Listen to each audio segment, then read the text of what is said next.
نبی کریم صلی اللہ علیہ وآلہ وسلم نے فرمایا، 7 آدمی ایسے ہیں جن کو اللہ اپنے سایہ میں سایہ عطا کرے گا جس دن اس کے علاوہ کوئی سایہ نہ ہوگا۔ 1 عادل بادشاہ، دوسرا وہ جوان جس کی پرورش اللہ کی عبادت میں ہوئی ہو، تیسرا وہ آدمی جس کا دل مساجد میں اٹکا ہوا ہو، چوتھے وہ 2 آدمی جن کی دوستی اللہ کے لیے ہو،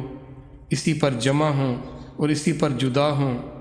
5واں وہ آدمی جس کو کوئی نسب و جمال والی عورت بلائے برائی کی طرف تو وہ کہے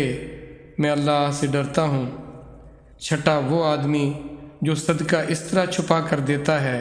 کہ اس کے دائیں ہاتھ کو بائیں ہاتھ کے دینے کی خبر نہ ہو، 7واں وہ آدمی جو خلوت میں اللہ کا ذکر کرے تو اس کی آنکھیں بہہ پڑیں۔